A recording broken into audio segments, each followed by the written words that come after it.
시사의 속도를 더하고 정보의 깊이를 더하는 시사정보 프로그램 색다른 시선 TV 현장 매거진의 정가연입니다. 이 시간 전해드릴 색다른 시선 TV 현장 매거진 소식입니다. 이슈 현장은 내년 1월부터 시행될 예정인 고향사랑 기부제의 준비 상황과 성공을 위한 조건은 무엇인지 이슈 현장에서 취재했습니다. 현장 미니 인터뷰에서는 전통과 역사를 지닌 우리 민화의 대중화를 위해 노력하고 있는 최주희 민화 작가를 만나 다양한 이야기를 들어봤습니다. 드론이 바라본 힐링 명소는 가족 단위 관광객들의 체험과 힐링 공간인 익산 서동 농촌 테마공원을 아름다운 드론의 영상으로 소개합니다. 색다른 시선 TV 현장 매거진 지금 출발합니다.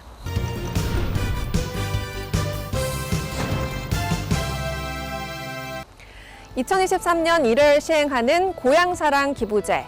자치단체에 일정 금액을 기부하면 세제 공제 혜택과 답례품을 받을 수 있는 제도인데요. 그런 면에서 자치단체와 기부자, 지역의 생산자 모두에게 도움이 되는 일석삼조의 효과가 있습니다. 하지만 기부자가 주소지를 제외하고 전국 지자체 어디에서나 기부가 가능하기 때문에 지자체별로 기부금의 모집을 늘리기 위해서 이 기부금의 사용처와 답례품에 대해서 많은 고심을 하고 있습니다. 시행을 앞두고 있는 고향사랑 기부제의 준비 상황과 성공 과제를 이슈 현장에서 취재했습니다.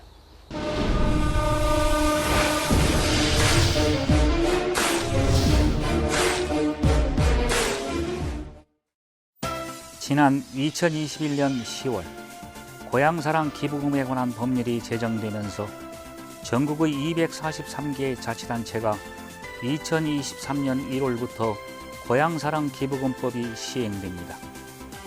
우리나라 지방자치단체는 기본적으로 기부금품을 모집할 수 없지만 고향사랑 기부제는 기부금품의 모집이 가능해 지역 문제를 해결하거나 지역 이슈 등에 활용할 수 있게 됐습니다.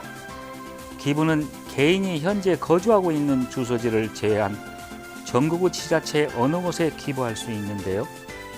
기부자가 10만 원을 기부할 경우 지자체로부터 기부금이 30% 범위 내인 3만 원 상당의 답례품을 제공받고 100% 세액공제 혜택도 받을 수 있는 제도입니다. 우리나라 고향사랑 기부제는 2008년부터 시작된 일본의 고향납세제와 유사한데요.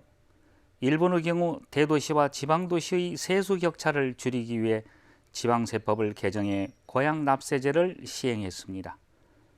초기에는 공공 플랫폼으로 시작했지만 민간으로 넘어갔고 고향세에 관한 표준화 대신 각 지방자치단체가 조례로 방식을 정하도록 했습니다. 이런 가운데 기부금을 육아 지원에 활용해 인구 증가에 기여한 사례도 있지만 고향세를 기부하면 답례품을 받는 제도로 인식해 고향세의 본래 취지가 퇴색되는 사례도 있었습니다. 결국 지자체가 기부금을 확대하기 위해서는 기부자가 매력을 느낄 수 있는 방안 마련이 중요합니다.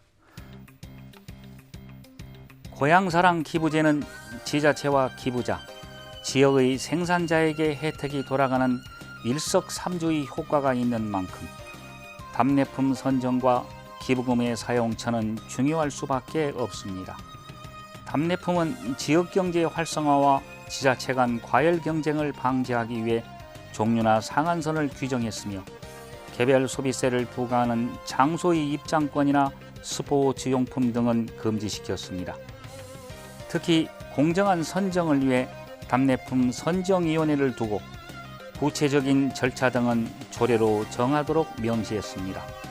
결국 기부자 입장에서 보면 세액공제 혜택은 어느 자치단체나 동일하기 때문에 답례품이 마음에 드는 지역을 선택해 기부하는 사례가 늘어날 것으로 전망됩니다. 이 때문에 자치단체들은 기부금 모금을 확대하기 위해 답례품 선정에 심혈을 기울일 수밖에 없을 것입니다. 일단 1차 연도에는 저희 군산의 대표적인 특산품인 쌀, 신찰쌀보리, 군산 짬뽕이라든가 박대, 의료장아찌, 꽃게장 이런 쪽으로 저희가 생각을 하고 있고요. 그런 것도 하지만 공모를 통해서 저희가 선정을 할 계획이고요. 내년 제도가 시행되면 바로 그 답례품 공모를 또 한 번 실시해서 이 제도가 시행이 된 다음에 홍보가 좀 되고 업체들이 더 이제 호응도가 생기면 다시 또 특색 있는 답례품을 발굴해서 저희가 추가하도록 할 계획입니다. 발빠른 자치단체는 조직을 개편해 전담부서를 신설하거나 대응단을 설치하고 협의체를 구성하는 등 지방 재정 확충은 물론 농민들과 연계해 지역 특산품의 부가가치 확대를 위해 시스템을 서둘러 준비하는 곳도 있습니다. 전남 나주시의 경우 천연 염색 체험 상품을 개발하고 있고 강원도 영월은 사과와 절임 배추를, 경남 지역의 지자체는 명절의 벌초와 산소 관리를 대신해주는 서비스를 답례품에 넣는 방안을 고심 중에 있습니다. 지난 6월까지 50여 개의 그 답례품 선정 목록을 저희가 현재 지금 작성을 했고 11월 중으로 저희가 그 5에서 6개 정도의 답례품을 선정할 예정이며 도농복합도시이기 때문에 우선 농산물은 기본으로 저희가 지금 할 거고요. 뭐 쌀을 포함한 여러 가지 이제 농산물을 할 거고 두 번째는 이제 하림이라는 기업이 있습니다. 그래서 하림하고 연결을 해서 그 특화된 답례품을 지금 저희가 그 품목을 지금 협의를 하고 있습니다. 그리고 또한 저희가 이제 국가식품 클러스터 단지가 있고 그곳에 생산되는 가공품을 저희가 지금 현재 심의 논의 중에 있습니다.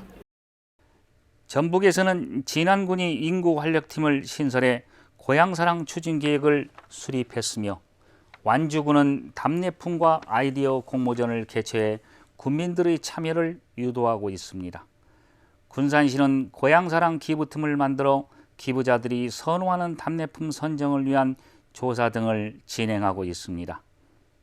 현재 군산시 고향사랑 기부금 모금 및 운용에 관한 조례 입법 예고를 시작으로 제도 시행을 위한 제반 절차를 차질 없이 추진 중에 있습니다.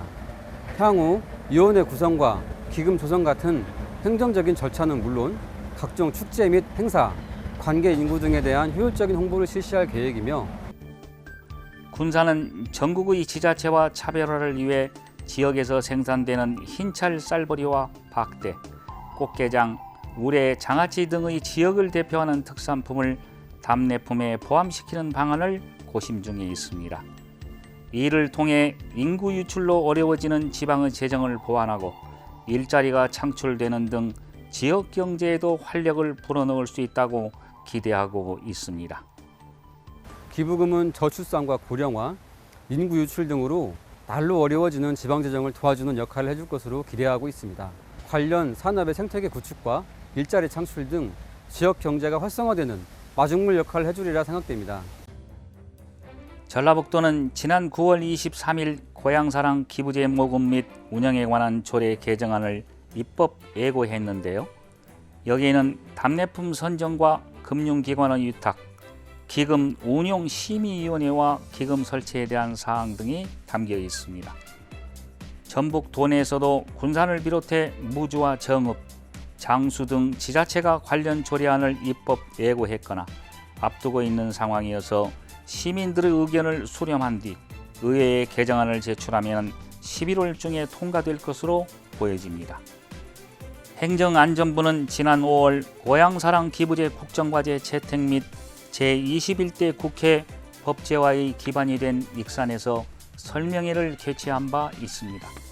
특히 고향사랑 기부제는 향후회나 동창회 등 특정인이나 단체를 대상으로 홍보가 불가능해 다중 이용시설을 비롯한 다양한 홍보 채널을 통해 기부금을 확대한다는 방안을 마련하고 있습니다.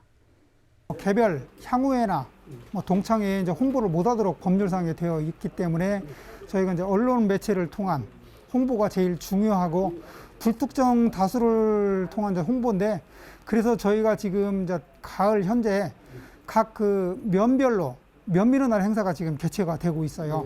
그때 저희가 이제 프랭카드하고 안내 팜플렛을 지금 현재 나누어주고 있고 고향사랑 기부금은 지역의 문화예술 분야의 증진과 청소년 인재 육성, 사회 취약계층의 지원 등 주민 복리 등에 사용할 수 있는데 고향사랑 기부제를 활성화하기 위해서는 지역의 특성은 물론 기부자의 마음이 반영된 사용처 발굴도 답례품 못지않게 중요합니다. 기부금은 우선 별도 기금인 군산시 고향사랑 기금으로 조성될 예정입니다. 기금 운용을 위해 별도의 위원회를 구성할 계획이고요. 내년 고향사랑 기부제 시행 후 기금 규모를 가늠하여 기존의 사업이 아닌 새로운 사업을 발굴하여 추진할 계획입니다.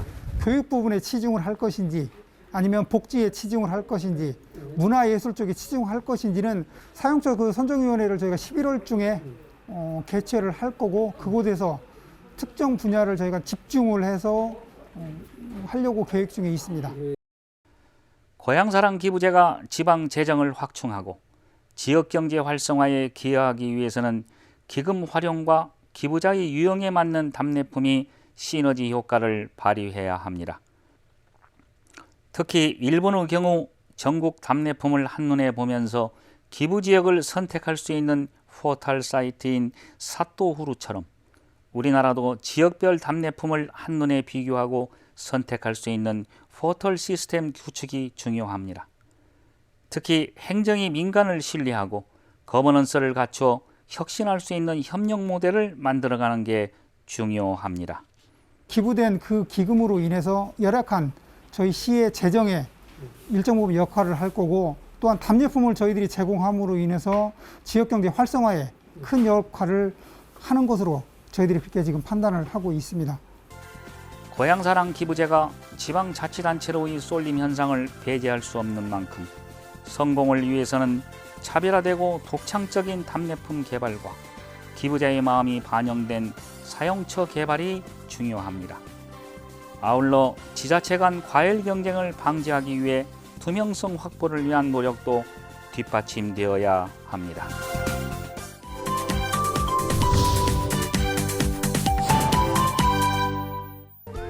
네, 저는 지금 최주희 작가님의 개인 작업실에 나와 있습니다. 작가님 안녕하세요. 안녕하세요.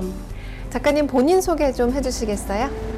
안녕하세요. 저는 군산에서 민화를 하고 있는 최주희라고 합니다. 민화에는 당시 우리 민족이 가지고 있는 상징성과 예술성이 담겨져 있다고 알고 있습니다. 먼저 이 민화에 대한 정의부터 내려주신다면요? 민화는 옛날부터 전해 내려온 우리 동양화인데 서민들에 의해서 민화를 하게 됐어요.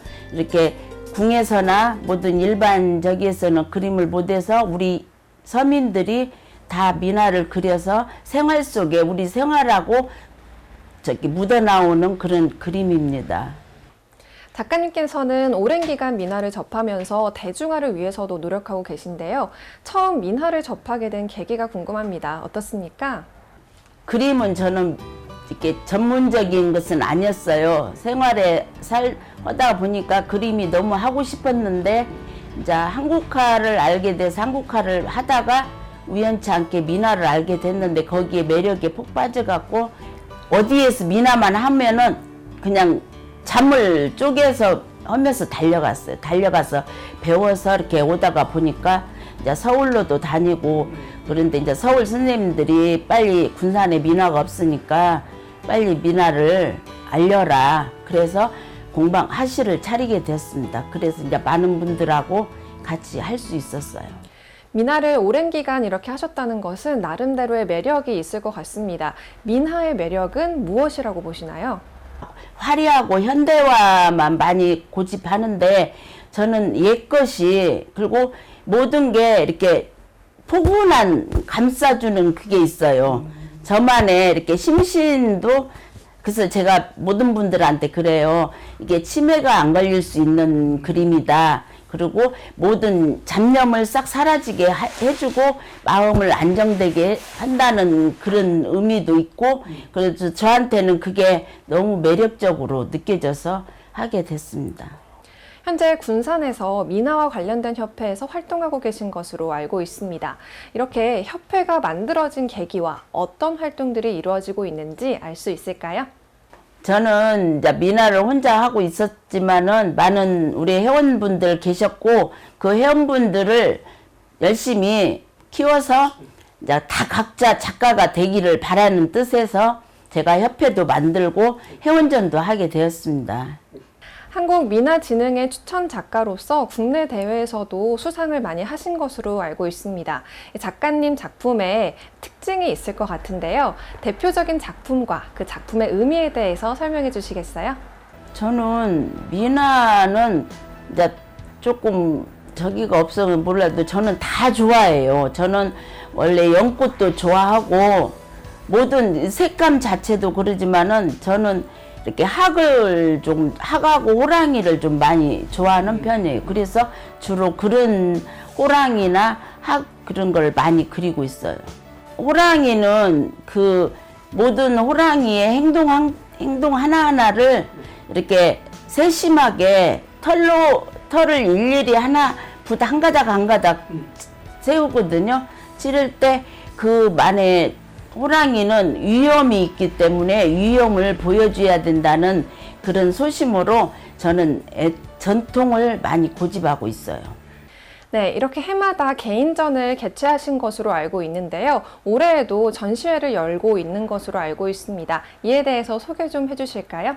지금 올해는 개인전은 못 열고 우리 여기 하실 식구들하고 회원전을 하고 있어요. 그래서 지금 군산 근대역사박물관 장미갤러리에서 우리 회원전을 하고 있는데 호응들이 지금 많이 좋아요. 과거 미나라고 하면 원색을 주로 많이 사용하는 것으로 알고 있는데요. 그 이후에도 많은 변화가 있는 것으로 알고 있습니다. 작가님 작품에도 변화가 있었을 것 같은데요. 어떤 과정을 거쳐서 이러한 민화가 만들어지게 되는 걸까요?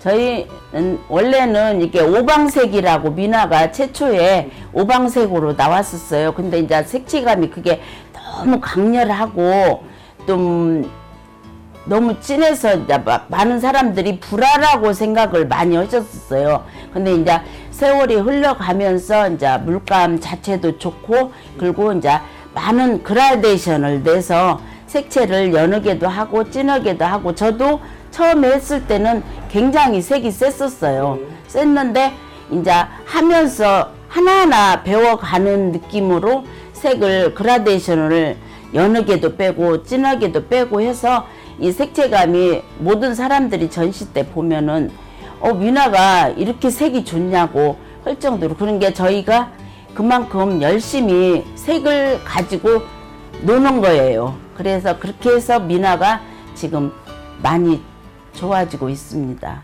미나에 등장하는 소재 중에서 가장 쉽게 접할 수 있는 소재가 동물이 아닐까 싶습니다. 그 중에서도 호랑이가 많이 등장하는 것으로 알고 있는데요. 미나에 동물들이 등장하는 이유, 그리고 호랑이의 의미에 대해서 알 수 있을까요? 호랑이는 이렇게 모든 남자분들의 상징도 하지만은 호랑이는 그 위험과 이렇게 모든 저기를 보여주기 때문에 많은 분들이 호랑이를 더 좋아하고 있어요.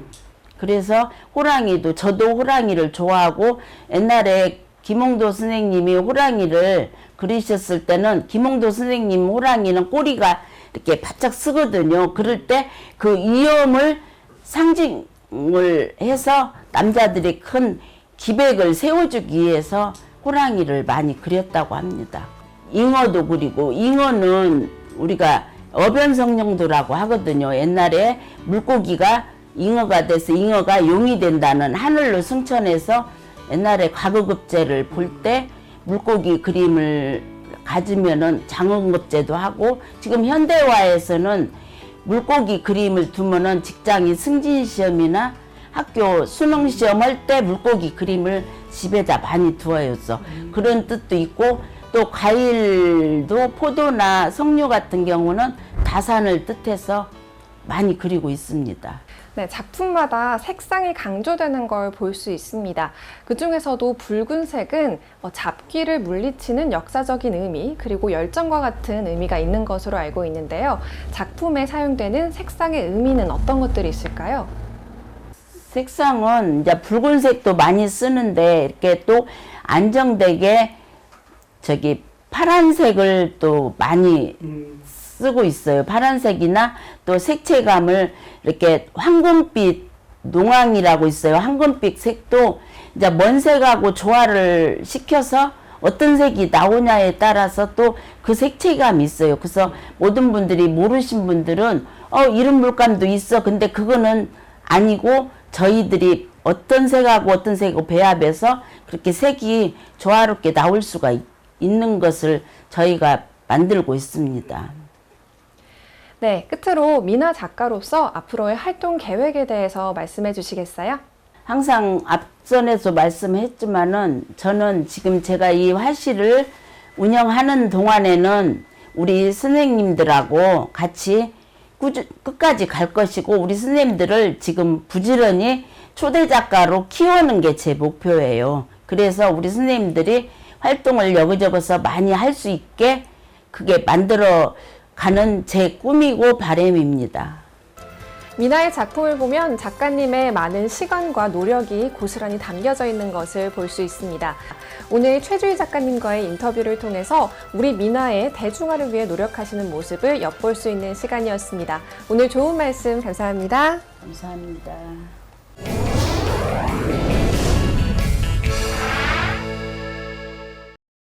드론이 바라본 힐링 명소는 익산에 위치한 서동 농촌테마공원입니다.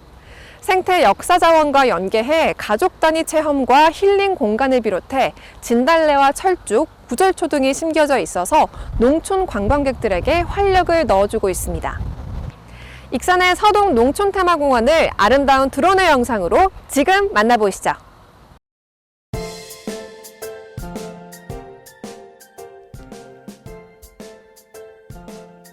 전북 익산 용화산 자락을 둘러싸고 웅장한 자태를 뽐내고 있는 서동 농촌 테마공원.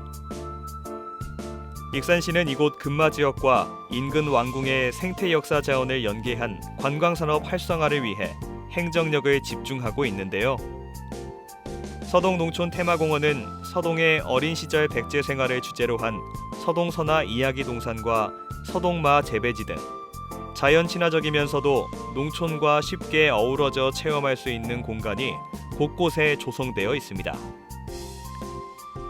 하늘에서 바라다 보이는 서동선화 이야기 동산입니다. 무왕과 선화공주의 사랑 이야기가 있는 이곳에는 8천여 본의 꽃잔디를 식재해 형형색색의 잔디가 아름다운 빛을 더해주고 사계절을 테마로 한 진달래와 철쭉, 구절초 등을 만나볼 수 있습니다. 방문자센터 뒤편에 자리한 농경체험장에는 서동마 재배지를 상징적으로 조성해 익산의 특화작물을 형상한 곳이 눈에 띄는데요. 어린 아이들이 무료 체험을 즐길 수 있는 공간도 마련되어 있습니다. 다양한 농기계들이 있는 농촌초가 체험관과 유실수 농원 등이 있는 이곳에서는 경관 조성과 편의시설 등이 있어 체험과 힐링에 좋은 명소로 자리 잡았습니다. 서동 농촌 테마공원을 중심으로 유아와 어린이들이 즐길 수 있는 체험관광 프로그램이 활성화된다면 농촌 지역에 활력을 불어넣는 계기가 될 것 같은데요. 향후 전북 익산의 서동 농촌 테마공원이 가족 단위 관광객들이 체험과 힐링 공간으로 찾아오는 특화된 장소로 거듭날지 주목됩니다. 시사의 속도를 더하고 정보의 깊이를 더한 시사정보 프로그램 색다른 시선 TV 현장 매거진. 저희가 준비한 소식은 여기까지입니다. 오늘도 시청해주신 여러분 고맙습니다.